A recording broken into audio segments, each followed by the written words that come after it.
Agar ota-onangiz, bobo-buvlaringiz telefonga javob bersa, SMS o'qisa, bank kartasidan foydalansa yoki pensiyasini karta orqali olsa, bu video ular uchun juda muhim. Men bugun oddiy, lekin hayotiy bir xavf haqida gapiraman.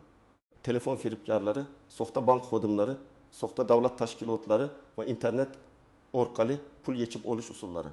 Bu masala faqat yoshi katta insonlarga tegishli emas, bu hammamizga tegishli. Lekin aynan ota-onalarimiz va bobo-buvlarimiz ko'pincha ishonuvchanroq bo'lgani uchun firibgarlar ularni nishonga oladi. Iltimos, videoni hozirroq ota-onangizga, bobongizga, buvingizga yuboring. Chunki birgina to'g'ri javob, birgina aytilgan SMS kodi, birgina bosilgan havola butun pensiya, jamg'arma yoki oila pulining yo'qolishiga olib kelishi mumkin. Kanalga hozirroq obuna bo'ling, videoga like bosing. Chunki men bu yerda sizga hayotda kerak bo'ladigan, pulingizni va yaqinlaringizni himoya qiladigan ma'lumotlarni sodda tilda tushuntirib beraman. Oldin firibgarlik boshqacharoq edi. Kimdir eshikma-eshik yurib, o'zini gaz idorasi, elektr tarmog'i, mahalla yoki pensiya bo'limi xodimi deb tanishtirardi. Kimdir ko'chada soxta lotereya, arzon dori, bepul tekshiruv yoki sizga yordam puli chiqdi deb odamlarni aldardi. Odam ko'zi bilan ko'rar, suhbatdoshini baholardi. Shubha qilsa qo'shnisini chaqirardi yoki hujjat so'rardi. Hozir esa vaziyat o'zgardi. Firibgarlar uyga kelish shart emas. Ular telefon orqali, Telegram orqali, SMS orqali, hatto sun'iy ovozlar, soxta raqamlar va rasmiy tashkilotlarga o'xshash profillar orqali ishlaydi. Ular sizning ismingizni bilishi mumkin. Qaysi bankdan foydalanishingizni taxmin qilishi mumkin. Kartangiz bloklanadi. Nomingizga kredit rasmiylashtirilyapti. Pensiyangiz to'xtab qoladi. Kompensatsiya olish uchun kod ayting kabi gaplar bilan odamni vahimaga soladi. Men ko'p marta shuni ko'rganman. Odamlar pulni bilimsizlikdan emas, aynan shoshqaloqlikdan yo'qotadi.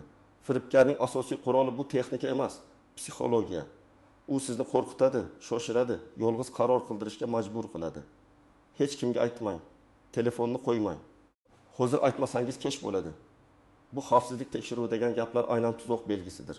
Birinchi va eng muhim qoida bank, soliq, pensiya jamg'armasi, mahalla, prokuratura, ichki ishlar yoki boshqa rasmiy tashkilot xodimi hech qachon sizdan karta parolini, SMS kodini, mobil ilova parolini, karta orqasidagi 3 xonali kodni yoki tasdiqlash kodini so'ramaydi. Agar kimdir buni so'rasa, u kim bo'lishidan qat'i nazar, bu firibgar bo'lish ehtimoli juda yuqori. Masalan, 38 yoshli otaxon pensiya kartasiga pul tushgan kuni qo'ng'iroq oladi. Qo'ng'iroq qilgan odam o'zini bank xavfsizlik xizmati xodimi deb tanishtiradi. Sizning kartangizdan 2 million so'm yechilmoqchi.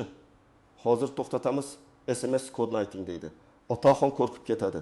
Chunki pensiya puli endi tushgan, uyga dori olish kerak, kommunal to'lov bor. U kodni aytadi. Aslida esa firibgar pul yechishni to'xtatayotgani yo'q. Aksincha, aynan shu kod orqali pulni yechib olyapti. Ikkinchi misol, Buyijon Telegramda davlatdan 1 million 200 ming so'm yordam puli berilmoqda. Ariza topshiring degan xabar oladi. Xabarda havola bor. Havolani bosganda bank kartasi raqami, amal qilish muddati va SMS kod so'raladi.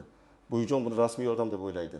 Chunki matnda gerbga o'xshash rasm, rasmiy portal degan so'zlar, hatto chiroyli dizayn bor. Lekin aslida bu soxta sahifa. Ma'lumot kiritilgach, kartadagi pul bir necha daqiqada boshqa hisobga o'tib ketadi. Uchinchi misol, odamga qo'ng'iroq qilib, o'g'lingiz avtohalokat qildi, ishni yopish uchun pul kerak deyishadi. Yoki nabirangiz militsiyada hozir yordam bermasangiz qamaladi deb qo'rqitishadi. Bu usul eski bo'lsa ham hali ham ishlaydi. Chunki ota-ona farzandi yoki nabirasi haqida yomon xabar eshitsa, avval tekshirishni emas, qutqarishni o'ylaydi. Firibgarlar aynan shu mehr va xavotirdan foydalanadi. Eng avvalo pensiya kartasidan foydalanadigan ota-onalarimiz, bobo-buvilarimiz ehtiyot bo'lishi kerak. Chunki ular har oy ma'lum kunda pul oladi. Firibgarlar esa shunday odamlarga ko'p qo'ng'iroq qiladi. Ular odamni bank tizimini yaxshi bilmaydi deb o'ylaydi. Afsuski, ko'p holatda bu hisoblar to'g'ri chiqadi. Ikkinchi guruh. Telefonida Telegram, WhatsApp, bank ilovasi, to'lov ilovalari bor, lekin ularning xavfsizlik sozlamalarini tushunmaydigan insonlar. Masalan, telefoniga har xil ilovalarni o'rnatib qo'ygan, lekin qaysi biri rasmiy, qaysi biri soxta ekanini ajrata olmaydigan odamlar. Firibgar mana shu ilovani o'rnating, kartangizni himoya qilamiz desa, ular ishonib o'rnatishi mumkin. Ba'zi ilovalar telefon ekranini ko'rish, SMS'larni o'qish yoki boshqaruvni qo'lga olish imkonini beradi. Uchinchi guruh yolg'iz yashaydigan keksalar. Agar odam yonida maslahatlashadigan farzandi. Qo'shnisi yoki yaqin qarindoshi bo'lmasa, firibgar unga bosim o'tkazishi osonroq.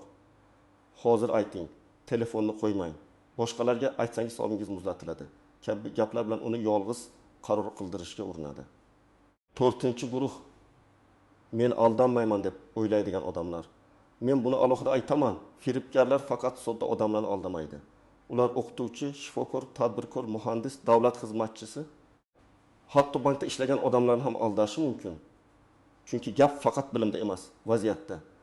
Agar odam charchagan bo'lsa, kasal bo'lsa, shoshayotgan bo'lsa, oilasida muammo bo'lsa, qo'rqib qolgan bo'lsa, u xato qaror qilishi mumkin. Agar siz hech qachon SMS kodni hech kimga aytmasangiz, kartangiz ma'lumotlarini begona sahifaga kiritmasangiz, notanish havolalarni bosmasangiz, bank ilovasiga faqat rasmiy do'kon orqali kirsangiz va har bir shubhali qo'ng'iroqdan keyin telefonni qo'yib, bankning rasmiy raqamiga o'zingiz qo'ng'iroq qilsangiz, xavf ancha kamayadi. Lekin bu ham men butunlay xavfsizman degani emas. Men doim shunday maslahat beraman. Xavfsizlik bu bir martalik ish emas, odat. Xuddi eshikni qulflash, gazni tekshirish, dorini vaqtida ichish kabi. Telefon xavfsizligi ham kundalik odatga aylanishi kerak. Har bir SMS kodi kalit deb tasavvur qiling. Uyingiz kalitini begona odamga bermaysiz-ku. Demak, SMS kodini ham bermang. Karta orqasidagi 3 xonali kod ham xuddi shunday kalit. Mobil ilova paroli ham kalit. Telefoningizga kelgan tasdiqlash kodi ham kalit. Ba'zan haqiqiy bank xodimi sizga qo'ng'iroq qilishi mumkin. Masalan, shubhali operatsiyani tasdiqlash uchun. Lekin haqiqiy bank xodimi sizdan SMS kod so'ramaydi. U siz falon summani falon joyga o'tkazyapsizmi deb so'rashi mumkin. Lekin kelgan kodni ayting demaydi. Agar kod so'rasa, darhol telefonni qo'ying. Ba'zan rasmiy tashkilotlar SMS yuboradi. Masalan, arza holati to'lov, navbat, ma'lumotnoma haqida. Lekin SMS ichida havola bo'lsa, uni bosishdan oldin ehtiyot bo'ling. Havola nomi rasmiy ko'rinsa ham bir harfi boshqacha bo'lishi mumkin. Masalan, rasmiy saytga o'xshash, lekin oxirida boshqa qo'shimcha bo'lgan manzillar ko'p uchraydi. Keksalarga buni tushuntirish qiyin bo'lishi mumkin. Shuning uchun eng oson qoida shunday.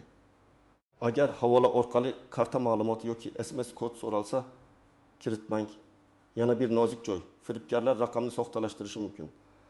Telefon ekranida bank nomiga o'xshash raqam yoki tanish raqam chiqishi ham mumkin. Bu demak, ishonchli degani emas. Texnik usullar orqali raqamni o'xshatish, profil rasmiga bank logotipini qo'yish, Telegramda rasmiyga o'xshash kanal ochish juda oson. Shuning uchun men doim aytaman, raqamga emas. So'ralayotgan narsaga qarang. Agar kod, parol, karta ma'lumoti so'ralsa bu xavfli. Yana bir keng tarqalgan tuzoq bu pulni xavfsiz hisobga o'tkazing degan gap. Firibgar o'zini bank xavfsizlik xizmati deb tanishtiradi va kartangiz xavf ostida, pulingizni vaqtincha xavfsiz hisobga o'tkazamiz deydi. Hech bir bank mijozdan pulini boshqa shaxs kartasiga yoki xavfsiz hisobga o'tkazishni so'ramaydi. Agar sizga shunday deyishsa, bu firibgarlik. Kredit bilan bog'liq usul ham juda xavfli. Firibgar sizning nomingizga kredit olinyapti, bekor qilish uchun ilovaga kiring, kodni ayting deydi. Odam qo'rqib ko'rsatmalarga amal qiladi. Natijada firibgar uning nomidan kredit rasmiylashtirishi yoki mavjud pulini yechib olishi mumkin. Agar haqiqatan ham kredit bo'yicha shubha bo'lsa, telefonni qo'ying. Bankning rasmiy raqamiga o'zingiz qo'ng'iroq qiling yoki bank filialiga boring. Endi eng muhim qismga o'tamiz. Ota-onangiz, bobo-buvlaringiz nima qilishi kerak? Men buni aniq qadamlar bilan aytaman. Iltimos, bu qoidalarni ularga alohida tushuntiring. Hatto qog'ozga yozib, telefon yoniga yoki muzlatgichga yopishtirib qo'ying. Birinchi qadam, hech kimga SMS kod aytilmaydi. Bank xodimi bo'lsa ham, militsiya bo'lsa ham, mahalla bo'lsa ham, pensiya bo'limidanman desa ham kod aytilmaydi. Kod kelgan zahoti uni faqat o'zingiz ko'rasiz va hech kimga o'qib bermaysiz. Ikkinchi qadam, karta orqasidagi 3 xonali kodni hech kimga aytmang. Ko'p odamlar karta raqami bilan pul tushadi deb o'ylaydi. Ha, karta raqamiga pul tushishi mumkin. Lekin karta amal qilish muddati va orqa tarafdagi kodni aytish pulingizni xavfga qo'yadi. Ayniqsa SMS kod bilan birga aytilsa bu juda xavfli. Uchinchi qadam, notanish havolalarni bosmang. Agar yordam puli, kompensatsiya, sovrin, bepul dori, pensiya qayta hisoblanadi, jarima bor, subsidiya chiqqan degan xabar kelsa, Havolani bosishdan oldin farzandingizga yoki ishonchli odamga ko'rsating. Agar xabar rost bo'lsa ham rasmiy tashkilotga bevosita borib yoki rasmiy sayt orqali tekshirish mumkin.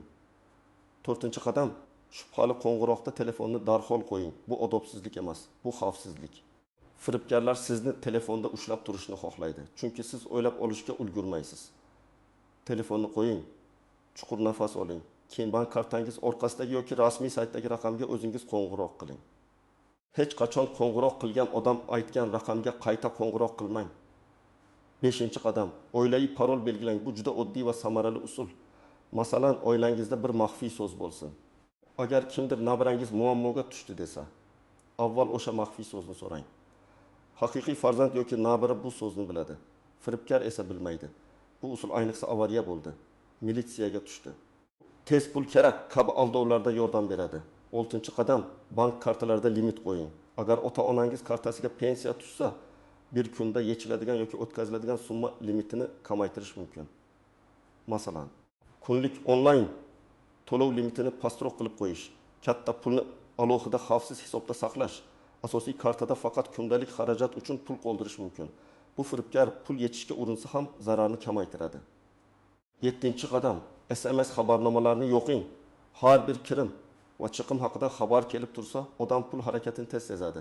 Agar notanish yechim bo'lsa, darhol bankka murojaat qilish mumkin. Ba'zi odamlar SMS uchun ozgina pul ketadi deb xabarnomani o'chiradi. Lekin bir oyda ozgina to'lov to'lash, bir kunda millionlab so'm yo'qotishdan ancha yaxshi. 8-qadam, telefoniga ortiqcha ilova o'rnatmang.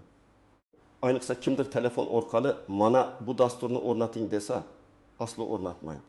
Bank ilovasini faqat rasmiy ilova do'konidan yuklash kerak. Agar ota-onangiz buni bilmasa, ilovani o'zingiz o'rnatib bering. Parollarni mustahkam qiling, lekin parolni hammaga ko'rinadigan joyga yozib qo'ymang. 9-qadam, pasport ma'lumotlarini va fotosuratlarni begonalarga yubormang. Ba'zan firibgarlar ariza uchun pasport rasmini yuboring. Kartangizni tasdiqlash uchun selfie qiling. Yordam puli uchun hujjat kerak deyishadi.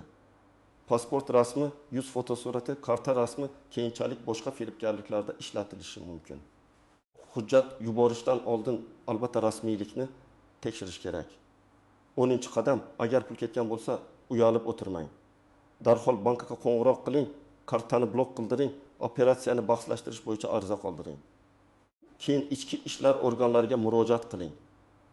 Qancha tez harakat qilinsa, pulni qaytarish yoki hech bo'lmasa keyingi zararlarning oldini olish imkoniyati shuncha yuqori bo'ladi. Ko'p odamlar uyat bo'ldi. Bolalarim bilmasin deb kechikadi. Firibgarlar esa aynan shu uyat va jimlikdan foydalanadi. Agar firibgarlik sodir bo'lgan bo'lsa, bankka va huquqni muhofaza qiluvchi organlarga murojaat qilish uchun ma'lumotlarni to'plang. Qo'ng'iroq qilgan raqamni yozib oling.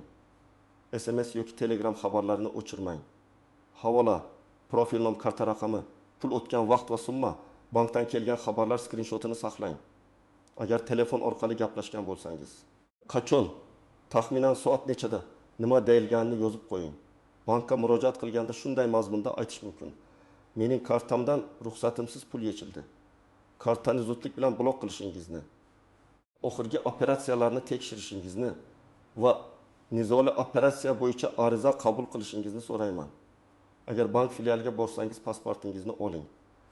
Agar ilova orqali ariza yuborish imkoniyati bo'lsa, bank ko'rsatmasiga amal qiling. Lekin faqat rasmiy ilova yoki rasmiy raqam orqali. Ichki ishlar organlariga murojaatda esa voqeani aniq yozish kerak.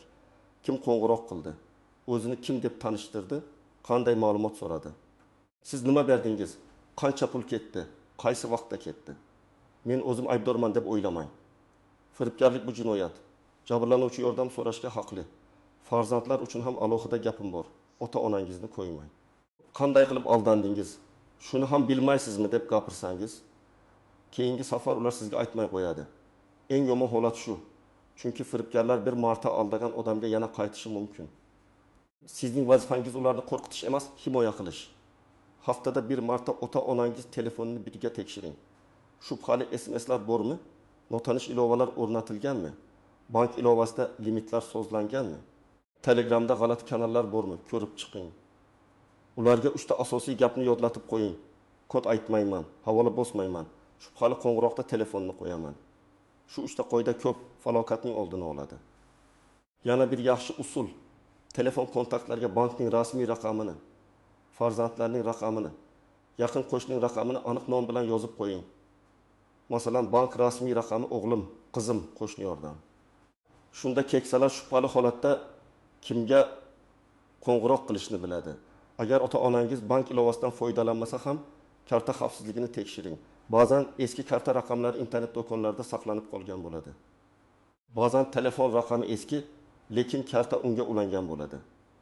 Ba'zan sim karta yo'qolgan yoki boshqa birov foydalanayotgan bo'lishi mumkin. Bularning hammasi xavf tug'diradi. Bankka borib, karta qaysi telefon raqamiga ulanganini, qanday xizmatlar yo'qolganini, limitlar qandayligini tekshirtirish foydali. Men sizga firibgarlarning eng ko'p ishlatadigan iboralarni aytaman. Agar ota-onangiz shu gaplardan birini eshitsa, darhol ehtiyot bo'lsin.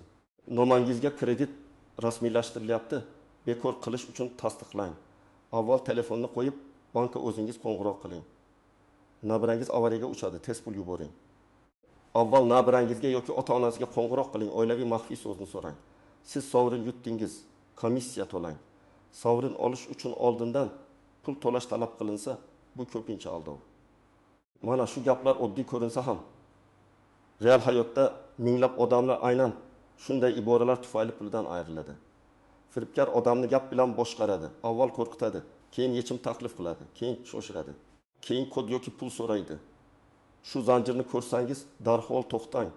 Bugun men sizga eng muhim narsani tushuntirdim. Telefon va internet orqali firibgarlik hozir juda kuchaygan. Ayniqsa ota-onalarimiz, bobo-buvilarimiz nishonda. Asosiy qoida oddiy: SMS kod, karta kodi, parol, pasport rasmi va shaxsiy ma'lumotlar begonalarga berilmaydi. Shubhali qo'ng'iroqda telefon qo'yiladi. Keyin rasmiy raqamga o'zingiz qo'ng'iroq qilasiz. Havolalar bosilmaydi. Ilovalar begona odam aytgani bilan o'rnatilmaydi. Iltimos bu videoni ota-onangizga, bobongizga, buvingizga va yaqinlaringizga yuboring. Balki aynan shu video ularning pensiyasini, jamg'armasini yoki oilaviy pulini saqlab qoladi. Kommentariyada yozing. Sizga yoki tanishlaringizga shunday qo'ng'iroq bo'lganmi? Qanday gaplar bilan aldashga urinishgan? Videoga like bosing, kanalga obuna bo'ling va yaqinlaringizni ogohlantirishni bugunoq boshlang.